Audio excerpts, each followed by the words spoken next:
ನಮಸ್ಕಾರ ಎಲ್ಲರಿಗೂ. ಮಾಲ್ವಿಕಾ ಸ್ಪಿರಿಚುವಲ್ ಚಾನೆಲ್ಗೆ ಸ್ವಾಗತ. ಇಂದಿನ ವಿಡಿಯೋ ಶ್ರೀ ಗಣೇಶ ಗಾಯತ್ರಿ ಮಂತ್ರದ ಮೇಲೆ. ಓಂ ಶ್ರೀ ಗಣೇಶಾಯ ನಮಃ. ಮೊದಲಿಗೆ ಗಣೇಶ ಗಾಯತ್ರಿ ಮಂತ್ರ ಮತ್ತು ಅದರ ಅರ್ಥದ ಚಿಂತನೆ ಮಾಡೋಣ. ಶ್ರೀ ಗಣೇಶ ಗಾಯತ್ರಿ ಮಂತ್ರವು ಹೀಗಿದೆ: ಓಂ ಏಕದಂತಾಯ ವಿದ್ಮಹೆ ವಕ್ರತುಂಡಾಯ ಧೀಮಹಿ ತನ್ನೋ ದಂತಿ ಪ್ರಚೋದಯತ್. ಈ ಮಂತ್ರದ ಅರ್ಥ: ಸರ್ವವ್ಯಾಪಿಯಾಗಿರುವ ಒಂದೇ ದಂತದ ಆನೆಯ ದಂತವನ್ನು ಹೊಂದಿರುವನನ್ನು ನಾವು ಪ್ರಾರ್ಥಿಸುತ್ತೇವೆ. ಬಗ್ಗಿದ ಆನೆಯ ಆಕಾರದ ಸೊಂಡಿಲು ಹೊಂದಿರುವ ಭಗವಂತನನ್ನು ನಾವು ಧ್ಯಾನಿಸುತ್ತೇವೆ. ನಮ್ಮ ಮನಸ್ಸನ್ನು ಬುದ್ಧಿವಂತಿಕೆಯಿಂದ ಬೆಳಗಿಸಲು ನಾವು ಒಂದೇ ದಂತದ ಆನೆಯ ಹಲ್ಲಿನೊಂದಿಗೆ ಭಗವಂತನ ಮುಂದೆ ನಮಸ್ಕರಿಸುತ್ತೇವೆ. ಭಗವಾನ್ ಗಣೇಶನು ಬುದ್ಧಿವಂತಿಕೆ ಮತ್ತು ಜ್ಞಾನದ ದೇವರು. ಅವನನ್ನು ಆರಾಧಿಸುವುದರಿಂದ ಯಾವುದೇ ಅಡೆತಡೆಗಳನ್ನು ಸುಲಭವಾಗಿ ತೆಗೆದುಹಾಕಲು ಸಹಾಯ ಮಾಡುತ್ತದೆ. ಹಿಂದೂ ಧರ್ಮದ ಪ್ರಕಾರ ಶ್ರೀ ಗಣೇಶನು ಒಳ್ಳೆಯ ಮತ್ತು ಧನಾತ್ಮಕ ಎಲ್ಲದರ ಆರಂಭವನ್ನು ಸೂಚಿಸುತ್ತಾನೆ. ಗಣೇಶನ ಜನ್ಮ ವೃತ್ತಾಂತ ನಮ್ಮೆಲ್ಲರಿಗೂ ತಿಳಿದೇ ಇದೆ. ಒಮ್ಮೆ ತಾಯಿ ಪಾರ್ವತಿ ಒಬ್ಬಂಟಿಯಾಗಿದ್ದಳು ಮತ್ತು ತಮ್ಮ ಮನೆಯ ಪ್ರವೇಶ ದ್ವಾರವನ್ನು ಯಾರಾದರೂ ಕಾವಲು ಕಾಯಬೇಕೆಂದು ಬಯಸುತ್ತಿದ್ದಳು. ಅವಳು ತನ್ನ ಕೈ ಮತ್ತು ಶಕ್ತಿಯಿಂದ ಗಣೇಶನನ್ನು ಸೃಷ್ಟಿಸಿದಳು. ಅವಳು ಸ್ನಾನ ಮಾಡಲು ಮೇಲಾದ್ದರಿಂದ ತನ್ನ ಕೋಣೆಯನ್ನು ಕಾವಲು ಮಾಡಲು ಗಣೇಶನಿಗೆ ಹೇಳಿದಳು. ಅವಳು ತನ್ನ ಕೋಣೆಯೊಳಗೆ ಇದ್ದಂತೆ ಶಿವನು ತನ್ನ ಧ್ಯಾನದಿಂದ ಹಿಂತಿರುಗಿದನು ಮತ್ತು ಭಗವಾನ್ ಗಣೇಶನನ್ನು ಎದುರಿಸಿದನು.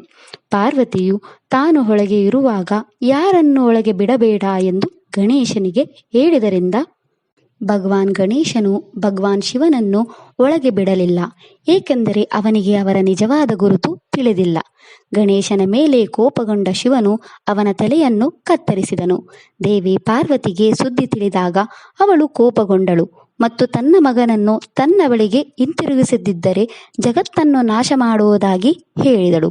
ಆದರೆ ಶಿರಚ್ಛೇದಿತ ತಲೆಯು ಗಣೇಶನನ್ನು ಮರಳಿ ತರಲು ಸಾಧ್ಯವಾಗದ ಕಾರಣ ಗಣೇಶನ ದೇಹಕ್ಕೆ ಜೀವ ತುಂಬಲು ಆನೆಯ ತಲೆಯನ್ನು ಬಳಸಲಾಯಿತು. ಅದರ ನಂತರ ಗಣೇಶನಿಗೆ ಗಜಾನನ ಎಂಬ ಹೆಸರನ್ನು ಸಹ ನೀಡಲಾಯಿತು.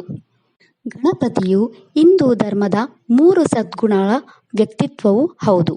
ಅವು ಬುದ್ಧಿ, ಸಿದ್ಧಿ ಮತ್ತು ರಿದ್ಧಿ, ಅಂದರೆ ಜ್ಞಾನ, ಆಧ್ಯಾತ್ಮಿಕತೆ ಮತ್ತು ಸಮೃದ್ಧಿ. ಭಗವಾನ್ ಗಣೇಶನು ಸ್ವತಃ ಬುದ್ಧಿಯ ಅವತಾರ ಎಂದು ನಂಬಲಾಗಿದೆ ಮತ್ತು ಇತರ 2 ವ್ಯಕ್ತಿತ್ವಗಳಾದ ಸಿದ್ಧಿ ಮತ್ತು ರಿದ್ಧಿಯನ್ನು ದೇವತೆಗಳೆಂದು ಪರಿಗಣಿಸಲಾಗುತ್ತದೆ. ಶಿವಪುರಾಣದ ಪ್ರಕಾರ ಗಣೇಶನಿಗೆ ರಿದ್ಧಿ ಮತ್ತು ಸಿದ್ಧಿ ಎಂಬ 2 ಪತ್ನಿಯರಿದ್ದಾರೆ ಮತ್ತು ಅವರ ಮೂಲಕ ರಿದ್ಧಿ ದೇವತೆಯಿಂದ ಶುಭ ಮತ್ತು ಸಿದ್ಧಿ ದೇವತೆಯಿಂದ ಲಾಭ ಎಂಬ 2 ಪುತ್ರರನ್ನು ಪಡೆದರು ಎಂದು ಉಲ್ಲೇಖಿಸಲಾಗಿದೆ.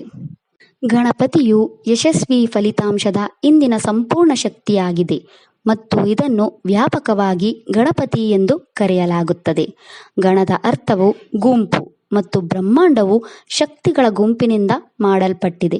ಈ ಎಲ್ಲ ಗುಂಪುಗಳನ್ನು ಹಿಡಿತದಲ್ಲಿಟ್ಟುಕೊಳ್ಳಲು ಮತ್ತು ಈ ವಿವಿಧ ಗುಂಪುಗಳ ಸಹ ಬಾಳ್ವೆಯನ್ನು ಕಾಪಾಡಿಕೊಳ್ಳಲು ಯಾರು ಇಲ್ಲದಿದ್ದರೆ ಸಂಪೂರ್ಣ ಅವ್ಯವಸ್ಥೆ ಮತ್ತು ವಿನಾಶ ಇರುತ್ತದೆ. ಅದರಿಂದ ಗಣೇಶನು ಈ ಎಲ್ಲ ಗುಂಪುಗಳ ಉಸ್ತುವಾರಿ ವಹಿಸುವುದರಿಂದ ಮತ್ತು ಈ ಗುಂಪುಗಳಲ್ಲಿ ಶಾಂತಿಯನ್ನು ಕಾಪಾಡುವ ಜವಾಬ್ದಾರಿಯನ್ನು ಹೊಂದಿರುವುದರಿಂದ ಅವನು ಬಹಳ ಮುಖ್ಯ. ಸರ್ವೋಚ್ಚ ಭಗವಂತನಾಗಿರುವುದರಿಂದ ಗಣೇಶನು ವಿಶ್ವಕ್ಕೆ ಸರಿಯಾದ ಕ್ರಮವನ್ನು ತರುತ್ತಾನೆ. ಗಣೇಶನನ್ನು ಕಲೆ ಮತ್ತು ವಿಜ್ಞಾನದ ಪೋಷಕ ಎಂದು ಗುರುತಿಸಲಾಗಿದೆ ಮತ್ತು ಅವನು ಹಿಂದೂ ಧರ್ಮದ ಅತ್ಯಂತ ಪೂಜಿಸುವ ದೇವರು ಎಂದು ನಂಬಲಾಗಿದೆ. ಇತರ ದೇವರುಗಳನ್ನು ಒಳಗೊಂಡ ಯಾವುದೇ ಆಚರಣೆಗಳನ್ನು ಪ್ರಾರಂಭಿಸುವ ಮೊದಲು ಗಣೇಶನನ್ನು ಗೌರವಿಸಲು ಹೇಳಲಾಗುತ್ತದೆ, ಏಕೆಂದರೆ ಇದು ಶಿವನು ತನ್ನ ತಾಯಿ ಪಾರ್ವತಿಯ ಮೇಲಿನ ಪ್ರೀತಿಯನ್ನು ನೋಡಿ ಅವನಿಗೆ ನೀಡಿದ ಆಶೀರ್ವಾದವಾಗಿದೆ. ಭಗವಾನ್ ಗಣೇಶನನ್ನು ಬುದ್ಧಿಶಕ್ತಿ, ಬುದ್ಧಿವಂತಿಕೆ, ಅಡೆತಡೆಗಳನ್ನು ನಿವಾರಿಸುವ ಮತ್ತು ಕಲೆಗಳ ಪೋಷಕನ ದೇವರು ಎಂದು ಹೇಳಲಾಗುತ್ತದೆ. ಗಣೇಶನನ್ನು ಪೂಜಿಸುವುದರಿಂದ ಮತ್ತು ಅವನ ಮಂತ್ರವನ್ನು ಪಠಿಸುವುದರಿಂದ ಒಬ್ಬರ ಜೀವನವನ್ನು ಸಕಾರಾತ್ಮಕ ರೀತಿಯಲ್ಲಿ ಆಶೀರ್ವಾದಿಸಬಹುದು. ಗಣೇಶನು ಒಬ್ಬರ ಜೀವನದಲ್ಲಿ ಅದೃಷ್ಟ, ಸಮೃದ್ಧಿ, ಸಕಾರಾತ್ಮಕತೆ ಮತ್ತು ಆಶೀರ್ವಾದವನ್ನು ತರುತ್ತಾನೆ. ಭಗವಾನ್ ಗಣೇಶನು ದ್ವಂದ್ವ ಸ್ವಭಾವವನ್ನು ಹೊಂದಿದ್ದಾನೆ. ಅವನು ದ್ವಂದ್ವ ವಿನಾಶಕ ಮತ್ತು ಎಲ್ಲ ಅಡೆತಡೆಗಳನ್ನು ನಿವಾರಿಸುವವನು. ಭಗವಾನ್ ಗಣೇಶನು ಧೈರ್ಯ ಮತ್ತು ಸೊಬಗಿನಿಂದ ದಾರಿಯುದ್ದಕ್ಕೂ ಸವಾಲುಗಳನ್ನು ಎದುರಿಸಲು ನಮಗೆ ಶಕ್ತಿ ನೀಡುತ್ತಾನೆ. ಗಣೇಶ ಗಾಯತ್ರಿ ಮಂತ್ರವನ್ನು ಗಣೇಶನಿಗೆ ಸಮರ್ಪಿಸಲಾಗಿದೆ.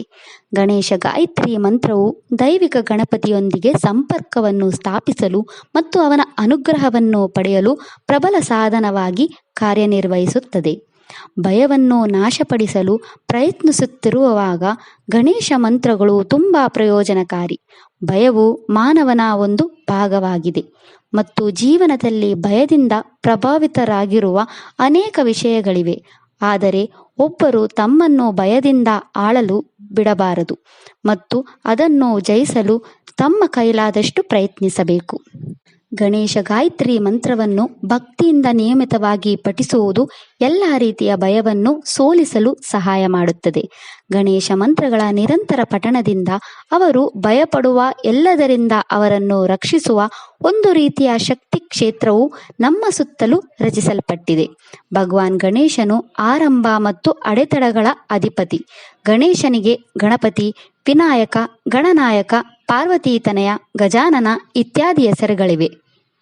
ಗಣೇಶನು ವಿಘ್ನೇಶ್ವರ, ವಿಘ್ನರಾಜ ಅಥವಾ ವಿಘ್ನಹರ್ತ, ಭೌತಿಕ ಮತ್ತು ಆಧ್ಯಾತ್ಮಿಕ ಕ್ರಮಗಳೆರಡಕ್ಕೂ ಅಡೆತಡೆಗಳ ಭಗವಂತ. ಜನರು ಅವನನ್ನು ಅಡೆತಡೆಗಳನ್ನು ಹೋಗಲಾಡಿಸುವವರಿಗೆ ಜನಪ್ರಿಯವಾಗಿ ಪೂಜಿಸುತ್ತಾರೆ. ಆದರೂ ಸಾಂಪ್ರದಾಯಿಕವಾಗಿ ಅವನು ಪರಿಶೀಲಿಸಬೇಕಾದವರ ಹಾದಿಯಲ್ಲಿ ಅಡೆತಡೆಗಳನ್ನು ಇಡುತ್ತಾನೆ. ಭಗವಾನ್ ಗಣೇಶನನ್ನು ಸ್ತುತಿಸುವ ಅನೇಕ ಸ್ತೋತ್ರಗಳಿವೆ. ಆತನನ್ನು ಎಲ್ಲ ಸಮಯದಲ್ಲೂ ಮತ್ತು ನಿರ್ದಿಷ್ಟವಾಗಿ ಯಾವುದೇ ಹೊಸ ಉದ್ಯಮದ ಪ್ರಾರಂಭದಲ್ಲಿ ಅದರ ಯಶಸ್ಸನ್ನು ಖಚಿತಪಡಿಸಿಕೊಳ್ಳಲು ಪೂಜಿಸಬೇಕು. ಆದರೆ ನಾವು ಭಗವಂತನ ಆರಾಧನೆಯನ್ನು ನಮ್ಮ ಜೀವನದಲ್ಲಿನ ಅಡೆತಡೆಗಳನ್ನು ನಿವಾರಿಸಲು ಮಾತ್ರ ಸೀಮಿತಗೊಳಿಸಬಾರದು. ಅವರು ನಿಜವಾಗಿಯೂ ನಮಗೆ ಬೇಕಾದಷ್ಟು ಆಶೀರ್ವಾದಿಸಲು ಕಾಯುತ್ತಿರುವ ಪರಮಾತ್ಮ. ಇನ್ನು ಈ ಗಣೇಶ ಗಾಯತ್ರಿ ಮಂತ್ರವನ್ನು ಪಠಿಸುವುದರಿಂದ ಆಗುವ ಪ್ರಯೋಜನಗಳ ಬಗ್ಗೆ ತಿಳಿಯೋಣ. ಗಣೇಶ ಮಂತ್ರಗಳನ್ನು ಪಠಿಸುವ ಸಂಪೂರ್ಣ ಪ್ರಯೋಜನವನ್ನು ಪಡೆಯಲು ಒಬ್ಬರು ತಮ್ಮ ಅಭ್ಯಾಸವನ್ನು ಪ್ರಾರಂಭಿಸಲು ಕೆಲವು ನಿಯಮಗಳು ಮತ್ತು ನಿಬಂಧನೆಗಳನ್ನು ನಿರ್ವಹಿಸಬೇಕು. ಪಠಣವನ್ನು ಪ್ರಾರಂಭಿಸುವ ಮೊದಲು ಶುದ್ಧ ದೇಹ ಮತ್ತು ಆತ್ಮದಿಂದ ಪ್ರಾರಂಭಿಸಬೇಕು. ಸ್ನಾನ ಮತ್ತು ಶುಭ್ರವಾದ ಬಟ್ಟೆಗಳನ್ನು ಧರಿಸುವುದರೊಂದಿಗೆ ಪ್ರಾರಂಭಿಸಿ. ಭಗವಾನ್ ಗಣೇಶನಿಗೆ ಆತ್ಮ ಮತ್ತು ಮನಸ್ಸನ್ನು ಸಂಪೂರ್ಣವಾಗಿ ತೆರೆಯಿರಿ ಮತ್ತು ಅವನು ಪ್ರಜ್ಞೆಯಲ್ಲಿ ನೆಲೆಸಿಕೊಳ್ಳಲು ಜಪ ಮಾಡುವಾಗ ಎಲ್ಲ ಚಿಂತೆಗಳು ಮತ್ತು ನಕಾರಾತ್ಮಕ ಆಲೋಚನೆಗಳನ್ನು ಬಿಟ್ಟುಬಿಡಿ ಮತ್ತು ಎಲ್ಲ ಪದಗಳನ್ನು ಹೇಳುವಾಗ ಸೃಷ್ಟಿಯಾಗುವ ಶಕ್ತಿಯೊಳಗೆ ಮುಳುಗಿ. ಬುಧವಾರದಂದು ಸೂರ್ಯೋದಯಕ್ಕೆ ಮುನ್ನ ಎದ್ದೇಳಿ ಸ್ನಾನ ಮಾಡಿ ಮನೆ ಅಥವಾ ದೇವಸ್ಥಾನದಲ್ಲಿ ಗಣೇಶನಿಗೆ ಪ್ರಾರ್ಥನೆ ಸಲ್ಲಿಸಿ. ಸಿಂಧೂರ, ದುರ್ವ ಹುಲ್ಲು, ಗಂಧ, ಅಕ್ಷತೆ, ಕೆಂಪು ಹೂವುಗಳು, ಜನೆಯು, ಸುಪಾರಿ, ವಿಲ್ಯದೆಲೆ, ಹಣ್ಣುಗಳು ಮತ್ತು ಲಡ್ಡುಗಳನ್ನು ಅರ್ಪಿಸಿ. ಹಳದಿ ಬಟ್ಟೆಗಳನ್ನು ಧರಿಸಿ ಪ್ರಾರ್ಥನೆಯ ನಂತರ ಹಳದಿ ಚಾಪೆಯ ಮೇಲೆ ಕುಳಿತು ಗಣೇಶ ಗಾಯತ್ರಿ ಮಂತ್ರವನ್ನು ಪಠಿಸಿ. ಹಿಂದೂ ಪುರಾಣಗಳಲ್ಲಿ ಮಂತ್ರಗಳಿಗೆ ಹೆಚ್ಚಿನ ಮಹತ್ವವಿದೆ. ಇವು ಮೂಲಭೂತವಾಗಿ ಬೃಹತ್ ಶಕ್ತಿ ಮತ್ತು ಸಕಾರಾತ್ಮಕತೆಯನ್ನು ಹೊಂದಿರುವ ಮಂತ್ರಗಳಾಗಿವೆ. ಮಂತ್ರಗಳನ್ನು ಪಠಿಸುವಾಗ ಮತ್ತು ಉಚ್ಚರಿಸುವಾಗ ಅವು ಸಕಾರಾತ್ಮಕ ಮತ್ತು ಕಾಂತಿಯ ವಾತಾವರಣವನ್ನು ಸೃಷ್ಟಿಸುತ್ತದೆ. ಅದು ಒಬ್ಬರ ಮನಸ್ಸಿನಿಂದ ಎಲ್ಲ ನಕಾರಾತ್ಮಕತೆಯನ್ನು ಹೊರಹಾಕುತ್ತದೆ.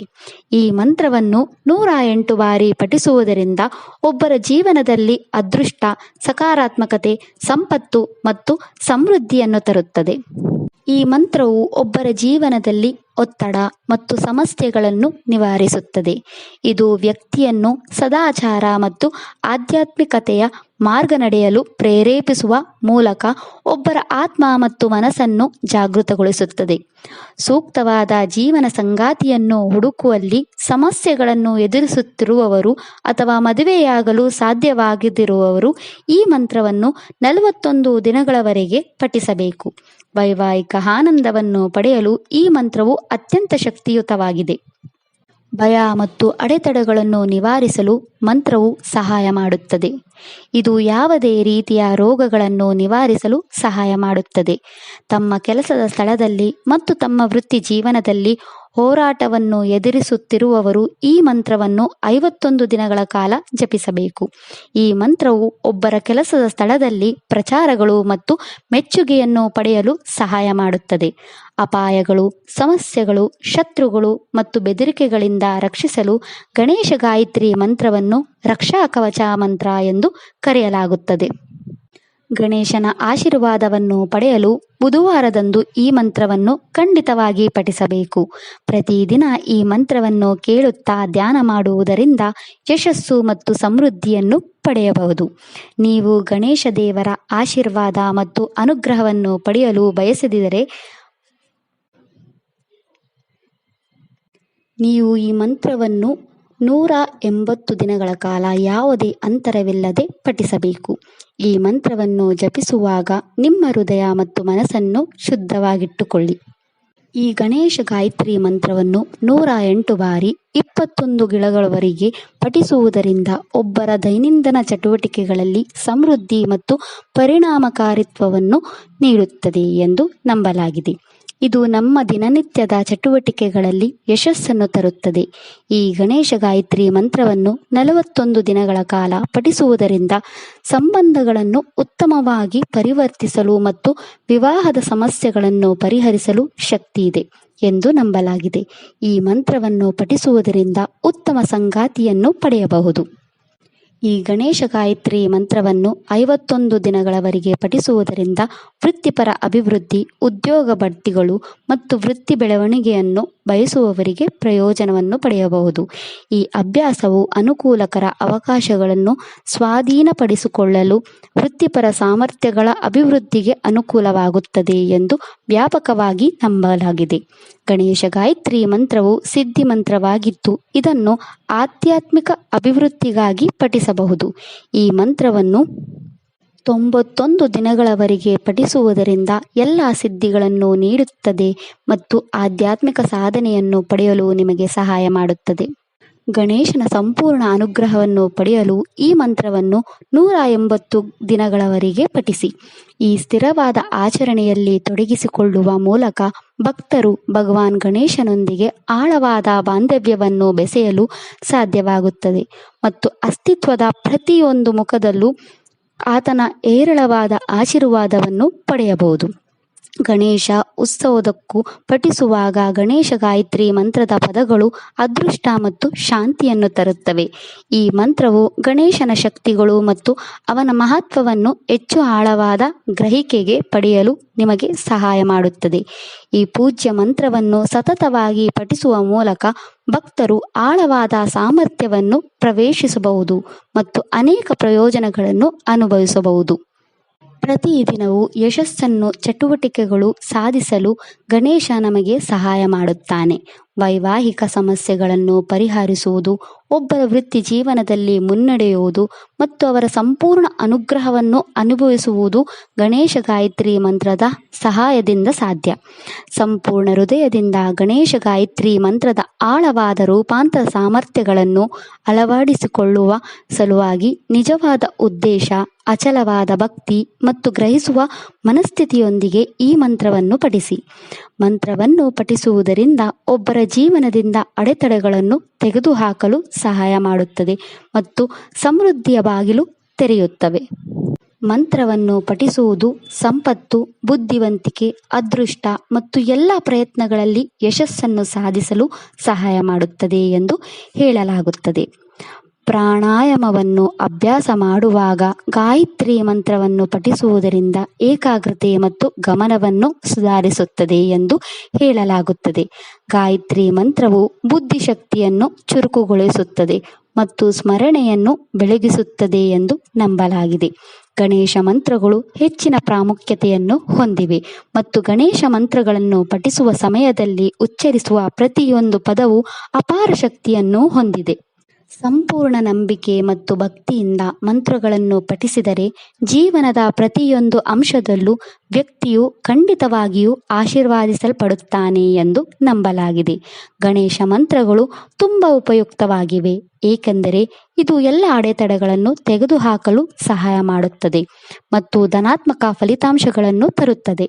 ಮಂತ್ರವನ್ನು ಪಠಿಸುವಾಗ ಬಲವಾದ ಕಂಪನದ ಒಂದು ರೂಪವನ್ನು ರಚಿಸಲಾಗುತ್ತದೆ. ಅದು ನಮ್ಮ ದೇಹ ಮತ್ತು ಆತ್ಮವನ್ನು ನಿಯಂತ್ರಿಸುತ್ತದೆ. ಯಾವುದೇ ಆಚರಣೆಯ ಪ್ರಾರಂಭದಲ್ಲಿ ಗಣೇಶನನ್ನು ಪೂಜಿಸಲಾಗುತ್ತದೆ. ಈ ಮಂತ್ರವನ್ನು ಪಠಿಸುವುದರೊಂದಿಗೆ ಪ್ರಾರಂಭಿಸಿ. ಗಣೇಶ ಗಾಯತ್ರಿ ಮಂತ್ರವು ನಮ್ಮಲ್ಲಿ ಸಕಾರಾತ್ಮಕತೆಯನ್ನು ತರುವುದರಿಂದ ನಿಯಮಿತ ಜಪಕ್ಕೆ ಉತ್ತಮ ಮಂತ್ರವಾಗಿದೆ. ಗಣೇಶ ಗಾಯತ್ರಿ ಮಂತ್ರವನ್ನು ಶುದ್ಧ ಆತ್ಮದೊಂದಿಗೆ ಪಠಿಸುವುದರಿಂದ ಒತ್ತಡವನ್ನು ಕಡಿಮೆ ಮಾಡಲು ಸಹಾಯ ಮಾಡುತ್ತದೆ. ದೀರ್ಘಕಾಲದ ಅನಾರೋಗ್ಯದಿಂದ ಬಳಲುತ್ತಿರುವವರಿಗೆ ನಿಯಮಿತವಾಗಿ ಈ ಮಂತ್ರವನ್ನು ಜಪಿಸಲು ಶಿಫಾರಸು ಮಾಡಲಾಗಿದೆ, ಏಕೆಂದರೆ ಅದು ಅವರ ಮನಸ್ಸನ್ನು ಶಾಂತಗೊಳಿಸುತ್ತದೆ ಮತ್ತು ಅವರ ದೇಹವನ್ನು ಆರೋಗ್ಯಕರವಾಗಿಡುತ್ತದೆ. ಗಣೇಶ ಗಾಯತ್ರಿ ಮಂತ್ರವನ್ನು ಸಂಪತ್ತು ಮತ್ತು ವಸ್ತು ಪ್ರಯೋಜನಗಳನ್ನು ಪ್ರಯೋಜಿಸಲು ವ್ಯಾಪಕವಾಗಿ ಬಳಸಲಾಗುತ್ತದೆ, ಏಕೆಂದರೆ ಗಣೇಶನು ಯಶಸ್ಸಿಗೆ ಕಾರಣನಾಗಿದ್ದಾನೆ. ಈ ಮಂತ್ರವನ್ನು ಪಠಿಸುವುದರಿಂದ ನಮ್ರತೆ, ಸದಾಚಾರ ಮತ್ತು ಬುದ್ಧಿವಂತಿಕೆಯನ್ನು ಉತ್ತೇಜಿಸುತ್ತದೆ. ಗಣೇಶ ಗಾಯತ್ರಿ ಮಂತ್ರವು ಅತ್ಯಂತ ಪವಿತ್ರವಾದ ಮಂತ್ರವಾಗಿದ್ದು, ಜೀವನದಲ್ಲಿ ಯಶಸ್ಸು, ಸಮೃದ್ಧಿ ಮತ್ತು ಹೆಚ್ಚಿನ ಅವಕಾಶಗಳನ್ನು ತರುತ್ತದೆ. 21 ದಿನಗಳ ಕಾಲ ಈ ಮಂತ್ರವನ್ನು ಪಠಿಸುವುದರಿಂದ ದೈನಂದಿನ ಚಟುವಟಿಕೆಗಳಲ್ಲಿ ಯಶಸ್ಸನ್ನು ತರುತ್ತದೆ. ಈ ಮಂತ್ರವನ್ನು 41 ದಿನಗಳ ಕಾಲ ಪಠಿಸುವುದರಿಂದ ಮದುವೆ ಸಮಸ್ಯೆಗಳು ದೂರವಾಗುತ್ತವೆ. ಈ ಮಂತ್ರವನ್ನು 51 ದಿನಗಳ ಕಾಲ ಪಠಿಸುವುದರಿಂದ ಉದ್ಯೋಗದಲ್ಲಿ ಬಡ್ತಿ ದೊರೆಯುತ್ತದೆ. ಈ ಮಂತ್ರವನ್ನು 91 ದಿನಗಳವರೆಗೆ ಪಠಿಸುವುದರಿಂದ ಮಂತ್ರ ಮತ್ತು ತಂತ್ರಕ್ಕೆ ಸಿದ್ಧಿ ಬರುತ್ತದೆ. 180 ದಿನಗಳ ಕಾಲ ಈ ಮಂತ್ರವನ್ನು ಪಠಿಸುವುದರಿಂದ ಗಣೇಶನ ಸಂಪೂರ್ಣ ಕೃಪೆಗೆ ಪಾತ್ರವಾಗುತ್ತದೆ. ಮಂತ್ರವು ಗಣಪತಿಯನ್ನು ವಂದಿಸುತ್ತದೆ ಮತ್ತು ಆತನನ್ನು ದೇವತೆಗಳ ಸೈನ್ಯಗಳ ಮುಖ್ಯಸ್ಥ ಎಂದು ವಿವರಿಸುತ್ತದೆ. ಅವನು ಸರ್ವಜ್ಞ ಮತ್ತು ಬುದ್ಧಿವಂತನು. ಆತನು ಅನಂತ ಮಹಿಮೆಯುಳ್ಳವನು ಮತ್ತು ವೇದಗಳ ಅಧಿಪತಿ. ಪ್ರಾರಂಭದಲ್ಲಿ ನೀಡಲಾದ ಈ ಸ್ತೋತ್ರವು ಗಣೇಶನನ್ನು ಬ್ರಹ್ಮ, ವಿಷ್ಣು, ಶಿವ, ದೇವಿ, ಕುಮಾರ, ವಿಶ್ವಾಮಿತ್ರ ಮತ್ತು ಇತರ ಋಷಿಗಳಿಂದ ಪೂಜಿಸಲಾಯಿತು ಎಂದು ಹೇಳುತ್ತದೆ. ಗಣೇಶ ಗಾಯತ್ರಿ ಮಂತ್ರವು ತುಂಬ ಆಹ್ಲಾದಕರವಾದ ಗಣೇಶ ಪಠಣವಾಗಿದ್ದು, ಅದು ನಿಮ್ಮ ಮನಸ್ಸನ್ನು ಸಕಾರಾತ್ಮಕತೆಯಿಂದ ತುಂಬುತ್ತದೆ. ಈ ಮಂತ್ರದ ಮೂಲಕ ಸೃಜನಾತ್ಮಕ ದೃಶ್ಯೀಕರಣದ ಸಹಾಯದಿಂದ ನೀವು ಧನಾತ್ಮಕ ಫಲಿತಾಂಶಗಳನ್ನು ಪ್ರಕಟಿಸಲು ಪ್ರಾರಂಭಿಸಬಹುದು. ಗಣೇಶ ಗಾಯತ್ರಿ ಮಂತ್ರವು ಯಶಸ್ಸು, ಸಮೃದ್ಧಿ ಮತ್ತು ಅದೃಷ್ಟಕ್ಕಾಗಿ ಪ್ರಾಚೀನ ಗಣೇಶ ಮಂತ್ರಗಳ ಭಾಗವಾಗಿದೆ. ಗಣೇಶ ಗಾಯತ್ರಿ ಮಂತ್ರವು ಪಠಿಸುವವರ ಮತ್ತು ಕೇಳುವವರ ಮನಸ್ಸಿಗೆ ಹಲವಾರು ಪ್ರಯೋಜನಗಳನ್ನು ಹೊಂದಿದೆ. ಧ್ಯಾನದ ಜೊತೆಗೆ ಈ ಹಿತವಾದ ಗಣೇಶ ಮಂತ್ರವನ್ನು ಕೇಳುವುದರಿಂದ ನೀವು ಧನಾತ್ಮಕವಾಗಿರಲು ಸಹಾಯ ಮಾಡುತ್ತದೆ. ಈ ಮಂತ್ರವನ್ನು ಅಭ್ಯಾಸ ಮಾಡುವುದರಿಂದ ಪ್ರತಿದಿನ ಆಹ್ಲಾದಕರ ಮತ್ತು ಸಕಾರಾತ್ಮಕ ಮನಸ್ಥಿತಿಯನ್ನು ಕಾಪಾಡಿಕೊಳ್ಳಲು ಸಹಾಯ ಮಾಡುತ್ತದೆ. ಇದು ಶಕ್ತಿಯುತವಾದ ಪಠಣವಾಗಿದ್ದು, ಅದು ದೈವಿಕ ಬುದ್ಧಿವಂತಿಕೆಯನ್ನು ಅನುಭವಿಸುವ ಮತ್ತು ಅಜ್ಞಾನವನ್ನು ಹೋಗಲಾಡಿಸುವ ಸಾಮರ್ಥ್ಯವನ್ನು ಹೆಚ್ಚಿಸುತ್ತದೆ. ಈ ಮಂತ್ರದ ನಿಯಮಿತ ಅಭ್ಯಾಸವು ದೃಶ್ಯೀಕರಣದ ಮೂಲಕ ಧನಾತ್ಮಕ ಫಲಿತಾಂಶಗಳನ್ನು ಪ್ರಕಟಿಸಲು ಸಹಾಯ ಮಾಡುತ್ತದೆ. ಗಣೇಶ ಗಾಯತ್ರಿ ಮಂತ್ರವು ಮುರಿದ ದಂತವನ್ನು ಹೊಂದಿರುವ ಆನೆಯ ತಲೆಯಿಂದ ಪ್ರತಿನಿಧಿಸುವ ಗಣಪತಿಯನ್ನು ಆಹ್ವಾನಿಸುತ್ತದೆ. ಗಣೇಶನ ಮುರಿದ ದಂತವು ಜ್ಞಾನವನ್ನು ಪ್ರತಿನಿಧಿಸುತ್ತದೆ ಮತ್ತು ಇನ್ನೊಂದು ಸಂಪೂರ್ಣ ದಂತವು ಶ್ರದ್ಧೆಯನ್ನು ಪ್ರತಿನಿಧಿಸುತ್ತದೆ, ಅಂದರೆ ನಂಬಿಕೆ ಅಥವಾ ಬುದ್ಧಿವಂತಿಕೆ. ಮಂತ್ರವು ಅಪಾರ ಜ್ಞಾನ ಮತ್ತು ಬುದ್ಧಿವಂತಿಕೆಯನ್ನು ನೀಡಲು ಗಣೇಶನ ಆಶೀರ್ವಾದವನ್ನು ಬಯಸುತ್ತದೆ. ಜ್ಞಾನ ಮತ್ತು ಬುದ್ಧಿವಂತಿಕೆಯ ದ್ವಂದ್ವವನ್ನು ಮುರಿದ ದೇವರು ಎಂದು ಗಣೇಶನನ್ನು ಕರೆಯುತ್ತಾರೆ. ಅವನು ಜ್ಞಾನದ ಮೇಲೆ ಬುದ್ಧಿವಂತಿಕೆಯ ಪ್ರತಿಪಾದಕ. ನಮ್ರತೆ ಮತ್ತು ಅಪಾರ ಸ್ಪಷ್ಟತೆಯೊಂದಿಗೆ ಸ್ವಯಂ ನೀತಿವಂತರಾಗಲು ಇದು ನಿಮಗೆ ಸಹಾಯ ಮಾಡುತ್ತದೆ. ಮಂತ್ರವು ಮನಸ್ಸನ್ನು ಶಮನಗೊಳಿಸುತ್ತದೆ ಮತ್ತು ದೈವಿಕ ಬುದ್ಧಿವಂತಿಕೆಯನ್ನು ಸ್ವೀಕರಿಸುವಂತೆ ಮಾಡುತ್ತದೆ. ಇದಿಷ್ಟು ಗಣೇಶ ಗಾಯತ್ರಿ ಮಂತ್ರದ ಬಗ್ಗೆ. ಆ ಗಣೇಶನ ಆಶೀರ್ವಾದ ಕೃಪಾ ಕಟಾಕ್ಷ ನಮ್ಮ ಮೇಲೆ ಯಾವಾಗಲೂ ಇರಲಿ ಎಂದು ಕೇಳಿಕೊಳ್ಳೋಣ. ಶ್ರೀ ಮಹಾಗಣಾಧಿಪತಯೇ ನಮಃ. ವಿಡಿಯೋ ಇಷ್ಟ ಆದರೆ ಲೈಕ್ ಮಾಡಿ, ನಿಮ್ಮ ಫ್ಯಾಮಿಲಿ ಫ್ರೆಂಡ್ಸ್ ಅವರಿಗೆ ಶೇರ್ ಮಾಡಿ ಮತ್ತು ಚಾನೆಲ್ ಸಪೋರ್ಟ್ ಮಾಡೋಕ್ಕೆ ಸಬ್ಸ್ಕ್ರೈಬ್ ಮಾಡಿ. ಧನ್ಯವಾದಗಳು.